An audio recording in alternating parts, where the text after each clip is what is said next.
o sopro da vida que veio do Altíssimo. João tinha apenas 23 anos quando os médicos lhe deram a sentença, estiocitose pulmonar, uma doença rara que atacava seus pulmões como um incêndio silencioso. A cada respiração, parecia que engolia vidro. Os exames mostravam lesões espalhadas, e o pneumologista, com voz grave, havia dito: sem tratamento agressivo, seu pulmão vai endurecer como pedra. E mesmo com remédios, não há garantias. João ouviu aquilo sentado ao lado da mãe, Dona Maria, cujas mãos, calosas de anos de trabalho na roça, tremiam ao segurar o papel do diagnóstico. Ela não chorou na frente do filho, mas à noite, joelhos no chão do quartinho alugado, suplicou a Deus como nunca havia suplicado. João era o primogênito de uma família humilde do interior de Minas Gerais. Desde pequeno, ajudava o pai na lavoura, sonhando em um dia ter sua própria terra. Mas agora, a fraqueza o impedia até de carregar um balde d'água. As noites eram piores, tossia até sentir que os pulmões iam se romper, e o suor frio molhava a camisa enquanto ele olhava para o teto de madeira, perguntando-se se aquela seria sua última semana. Foi a vizinha, Dona Cida, quem primeiro falou da congregação cristã no Brasil. Lá tem gente que ora e Deus responde. Meu filho, disse ela, enquanto entregava um prato de canjica. Não custa tentar. João nunca havia entrado numa igreja. Sua família era católica de missa esporádica, mais por tradição do que por fé. Mas quando a dor no peito ficou insuportável e os remédios só adiaram o pior, ele aceitou o convite da mãe. Vamos só uma vez, João. Só para pedir. O salão da CCB era simples, paredes brancas, bancos de madeira envernizada, um pequeno púlpito à frente. Não havia imagens, nem flores, nem instrumentos musicais. Só a Bíblia sobre uma mesa coberta com toalha branca. João entrou hesitante, vestindo a única camisa social que tinha, emprestada do primo. As irmãs usavam saias longas e blusas modestas, os irmãos, ternos simples ou camisas abotoadas até o pescoço. Ninguém olhava com curiosidade para o rapaz pálido que se sentou no fundo, ofegante. Só um ancião de cabelos brancos, o irmão Antônio, aproximou-se e apertou sua mão com firmeza. Seja bem-vindo, filho. Deus te abençoe. O culto começou com hinos cantados à capela, vozes unidas em melodia pura, sem acompanhamento. João não conhecia as letras, mas a letra de Jesus, terno pastor, o tocou como um golpe no peito. Nas tribulações, nos perigos, nas angústias, nas dores, Jesus é nosso amparo, nosso guia, nosso amor. Ele sentiu os olhos ardendo. Quando chegou a hora das orações, os irmãos se ajoelharam, e João, sem saber bem como, fez o mesmo. Ouvia pedidos simples: Senhor, abençoa o irmão Pedro que está desempregado, dá força à irmã Clara, que perdeu o marido. Então, o ancião Antônio fez uma pausa e disse: há aqui um jovem que precisa de um milagre. Deus conhece seu nome. João sentiu um calafrio. Depois da reunião, enquanto os irmãos se cumprimentavam com apertos de mão e abraços sinceros, a irmã Helena, uma senhora de olhos bondosos, aproximou-se. Você é novo aqui, não é? Vi você tossindo. Quer que oremos por você? João engoliu em seco. Não sei se adiantaria, irmã. Ela sorriu. Deus adianta, meu filho.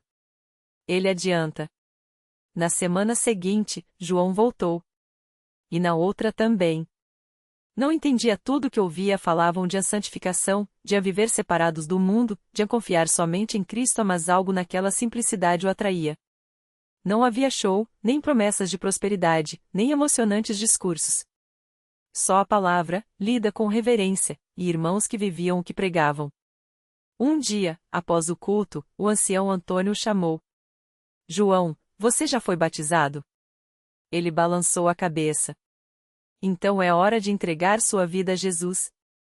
Não é com remédios nem com médicos que você vai sarar. É com Ele. João hesitou. Mas e se não der certo, irmão? Antônio colocou a mão em seu ombro. Se não der certo, você vai estar nas mãos dele de qualquer jeito. E não há lugar mais seguro. Naquela noite, João chorou no seu quarto. Não de medo, mas de uma estranha paz que começava a nascer dentro dele, como um broto rompendo o asfalto. No domingo seguinte, foi batizado. A água fria da pia batismal o envolveu, e quando emergiu, sentiu algo se quebrar dentro de si. Não foi um alívio instantâneo, os pulmões ainda doíam, a tosse ainda vinha bate, agora havia uma certeza: não estou sozinho. O milagre não veio como um raio. Veio como a manhã depois da noite mais longa. 3 semanas depois do batismo, João estava na reunião de quarta-feira. O ancião Antônio havia lido Salmos 107, 20 e enviou a sua palavra, e o sarou, livrou-os da sua destruição. Quando, de repente, João sentiu um calor no peito. Não era febre. Era como se mãos invisíveis estivessem desatando nós dentro dele. Respirou fundo, e não doeu. Respirou novamente. O ar enchia seus pulmões sem resistência. Seus olhos se encheram de lágrimas. Irmãos, levantou-se, voz trêmula. Eu estou curado. Silêncio. Então, um murmúrio de louvor começou a se espalhar. O ancião Antônio sorriu, os olhos brilhando. Glória a Deus! Irmãos se levantaram, alguns chorando, outros erguendo as mãos. João sentiu-se envolvido por uma alegria que não vinha dele, mas de algo muito maior. Naquela noite, ele deu seu testemunho de pé, como era o costume na CCB: eu vim aqui sem esperança. Mas Deus me mostrou que Ele é a esperança. Não foi o médico, não foi o remédio. Foi Jesus. No dia seguinte, os exames confirmaram: as lesões nos pulmões haviam desaparecido. O pneumologista, atônito, pediu para reexaminar as imagens. Isso não tem explicação médica, disse.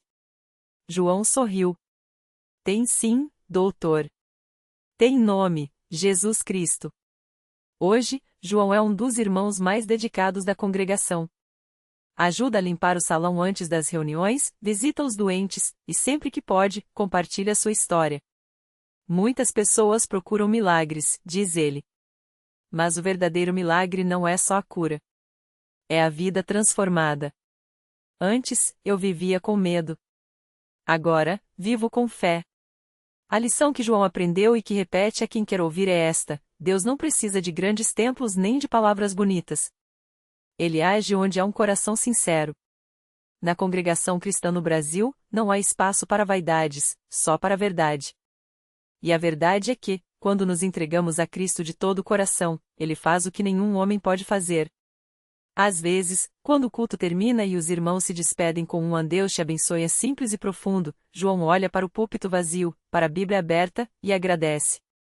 Não pela cura, embora seja um presente indescritível, mas por ter encontrado um lugar onde a fé não é só uma palavra. É uma vida. João nunca imaginou que sua história inspiraria tanta gente. Mas foi exatamente isso que aconteceu. Um dia, depois de um culto, um jovem chamado Mateus se aproximou dele com os olhos cheios de lágrimas. Irmão João, eu ouvi seu testemunho e preciso contar uma coisa, disse, com a voz trêmula. Minha mãe está muito doente. Os médicos já desistiram. Mas eu não quero desistir de acreditar. João colocou a mão no ombro do rapaz e sentiu o peso daquela dor. Lembrou-se de quando ele mesmo estava no lugar de Mateus, cheio de dúvidas, mas com um resto de esperança. Vêmigo, a gente vai orar juntos, falou com firmeza. E ali mesmo, entre as cadeiras ainda quentes dos irmãos que tinham saído, os dois se ajoelharam. Não foram palavras bonitas. Foram lágrimas, suspiros e uma fé que, mesmo pequena como um grão de mostarda, era verdadeira. João orou como quem sabe que Deus ouve, não porque merece, mas porque Ele é bom. E Mateus, pela primeira vez em meses, sentiu uma paz que não vinha de si mesmo. 3 semanas depois, Mateus voltou ao templo com a mãe. Ela caminhava devagar, mas caminhava. Os médicos não tinham explicação. Os exames mostravam melhora onde antes só havia piora. Eles disseram que foi remissão espontânea, contava Mateus, segurando o braço da mãe como se ela fosse se desmanchar no ar. Mas a gente sabe a verdade. João sorriu, porque reconheceu naquele momento o mesmo Deus que o tinha levantado da cama anos antes. Não era coincidência. Era a mão do Senhor, agindo onde menos se esperava, através de pessoas comuns, em um lugar simples, sem holofotes ou propagandas. Com o tempo, Mateus começou a servir na igreja. Primeiro, arrumando as cadeiras. Depois, ajudando nas visitas aos doentes. Não porque alguém mandou, mas porque o amor de Deus, uma vez experimentado, não deixa ninguém parado. Ele aprendeu que milagre não é só o que a gente vê, é o que a gente se torna. E assim, a história de João se multiplicou. Não em livros ou redes sociais, mas no coração daqueles que, como ele, descobriram que a congregação cristã no Brasil não é só um lugar de cultos. É um lugar onde Deus ainda fala. Onde corações quebrados são restaurados. Onde o impossível vira testemunho. Hoje, quando João olha para trás, não vê só a cura do seu corpo. Vê uma família de fé que o sustentou nos dias mais escuros. Vê irmãos que oraram por ele sem nem conhecê-lo direito. Vê uma igreja que não promete riqueza ou fama, mas algo muito mais precioso, a presença de Deus. Se alguém me perguntar por que eu creio, diz João, com a voz ainda emocionada depois de tantos anos, eu não vou falar de teorias. Vou contar o que eu vivi. Porque a fé que não muda a vida não é fé de verdade. E aqui, na CCB, a gente aprende que Deus não muda as coisas só para a gente ficar bem. Ele muda a gente para que a gente faça o bem. E assim, entre hinos cantados sem instrumentos, entre páginas de Bíblia desgastadas pelo uso, entre mãos dadas em oração, o milagre continua. Não como um evento isolado, mas como uma corrente de vidas transformadas. Porque o maior sinal de que Deus está presente não é o barulho, é a mudança. E na congregação cristã no Brasil, essa mudança tem nome, se chama esperança. João nunca esqueceu aquele domingo de manhã, quando entrou pela primeira vez na sala de cultos da CCB. O chão de madeira rangia suavemente sob os pés dos irmãos que chegavam, e o cheiro de café recém-coado vinha da cozinha, onde as irmãs preparavam um lanche para depois do culto. Ele veio arrastado por um colega de trabalho, mais por curiosidade do que por fé. Não tenho nada a perder, pensou. Mas não sabia que, na verdade, tinha tudo a ganhar. Sentou-se no banco de madeira, no fundo, onde achava que passaria despercebido. Os hinos começaram, e João estranhou aquele som diferente e vozes unidas, sem acompanhamento de instrumentos, como se cada pessoa ali fosse uma nota de uma mesma canção. Não havia palmas, não havia gritos, mas havia algo que ele nunca tinha sentido antes, uma paz que parecia envolver o coração. Foi então que o irmão que presidia o culto leu um versículo: Vinde a mim, todos os que estáis cansados e oprimidos, e eu vos aliviarei. É Mateus 11h28.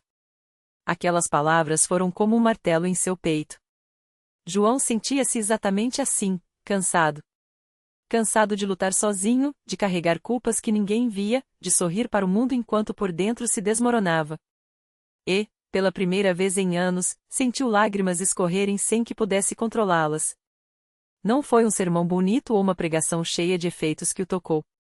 Foi a simplicidade daqueles irmãos, que oravam como se Deus estivesse bem ali, ouvindo cada palavra.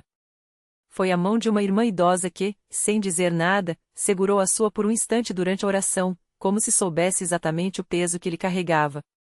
Foi o silêncio respeitoso que se fez quando o irmão pediu para que quem precisasse de oração se levantasse.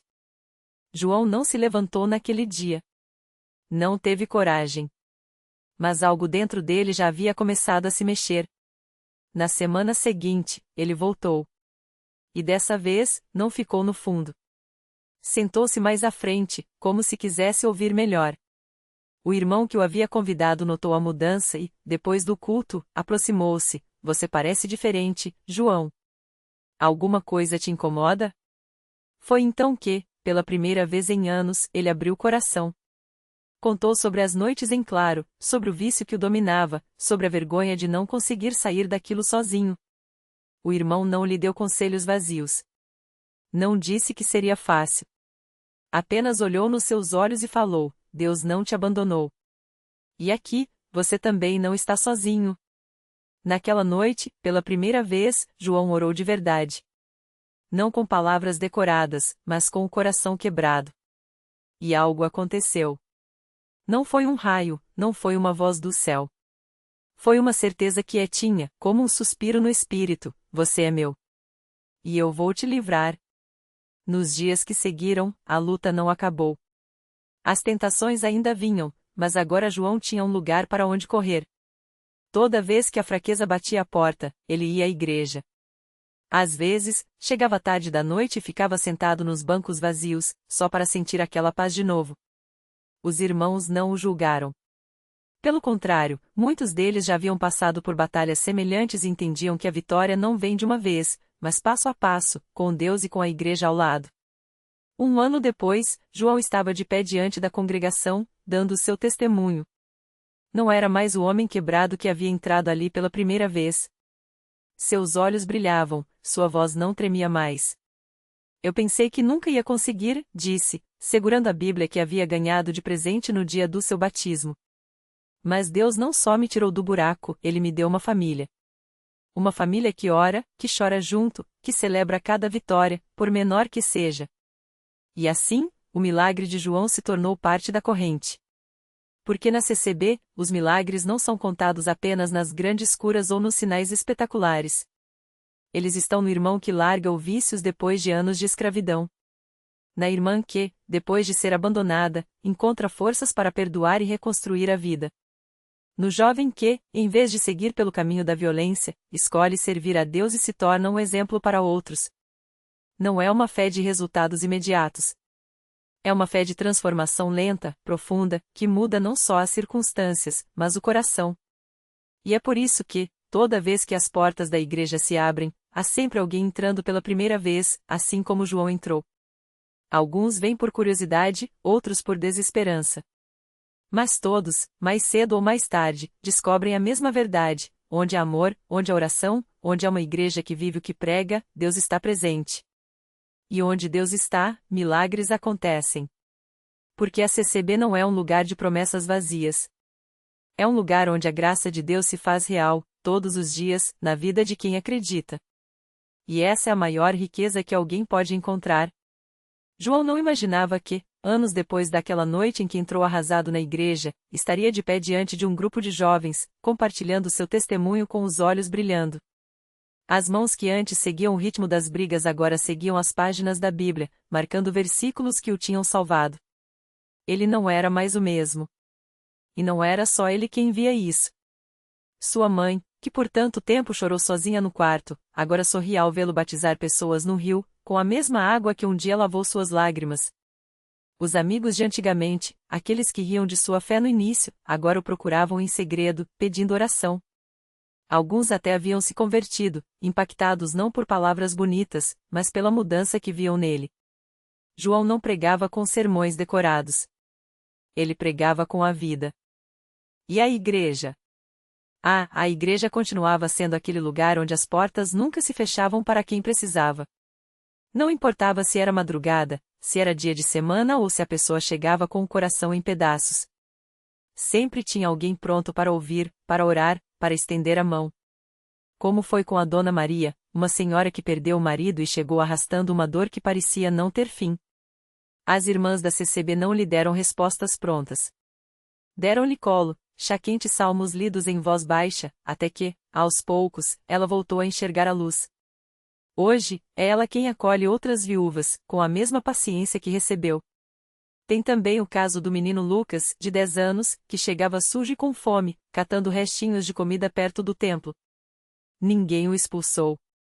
Pelo contrário, as irmãs da mocidade começaram a guardar um prato para ele depois dos cultos. Com o tempo, Lucas passou a ajudar a limpar a igreja, a participar das aulas de música e, sem perceber, foi aprendendo que Deus não era um juiz distante, mas um pai que o amava. Hoje, aos 18 anos, ele toca violão nos cultos jovens e sonha em ser missionário. São histórias como essas que mostram que o milagre na CCB não é só aquele que choca pela grandiosidade, como uma cura instantânea ou uma libertação espetacular.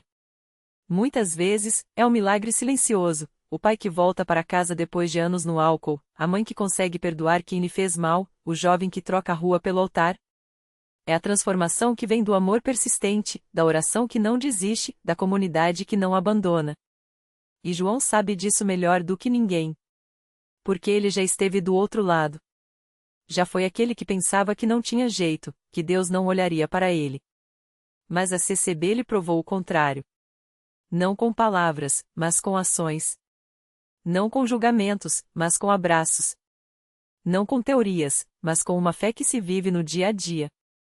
Por isso, quando alguém pergunta a ele como foi que mudou tanto, João sorri e responde: não fui eu.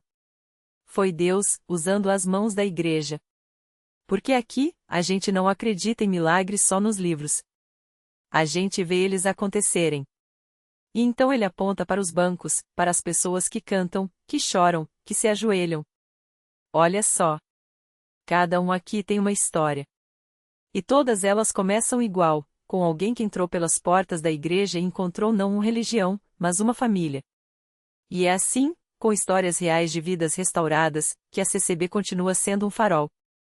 Não porque promete soluções mágicas, mas porque oferece algo muito mais poderoso, um lugar onde ninguém é estranho, onde a dor é compartilhada e onde, mesmo nos dias mais escuros, a luz do Evangelho não se apaga. Porque onde há amor de verdade, Deus age. E onde Deus age, nada fica como antes. O milagre completo. Naquele mesmo culto, uma mulher chamada Clara, que há meses não conseguia andar por causa de uma doença degenerativa, se levantou dos bancos com lágrimas nos olhos. Não foi de repente, nem com estrondo, foram passos trêmulos, apoiada nos braços de irmãos que oravam por ela há semanas. João, ao vê-la, apenas sorriu: "Isso aqui não é milagre." Não foi a medicina que desistiu dela, nem a dor que a derrotou. Foi a fé que a fez levantar, não sozinha, mas carregada por quem nunca a deixou cair. A igreja inteira explodiu em louvor, não pelo espetáculo, mas pela certeza de que Deus ainda fala na simplicidade, num abraço apertado, numa refeição compartilhada, numa oração sussurrada aos pés da cruz. Porque o verdadeiro milagre não era Clara andar, mas ela ter encontrado pessoas que a ensinaram a caminhar de novo, mesmo que fosse devagar, mesmo que fosse com cicatrizes. Reflexão final. A vida não nos promete ausência de tempestades, mas sim portos seguros onde podemos ancorar. A CCB não era um lugar de respostas fáceis, mas de mãos estendidas. E foi ali, entre risos e lágrimas, que muitos entenderam: Deus não tira a dor, mas nos dá companheiros para carregá-la. O milagre não estava no impossível se tornar possível, mas no coração humano se tornar casa de Deus e, onde Deus habita, até as feridas virarem histórias de vitória. Lição de vida. Milagres não são só curas instantâneas, são as vidas que se reconstruem quando alguém decide não desistir de você. A igreja não é um prédio, é um abraço que diz: você não está sozinho. E isso, meu amigo, é a maior prova de que Deus ainda age.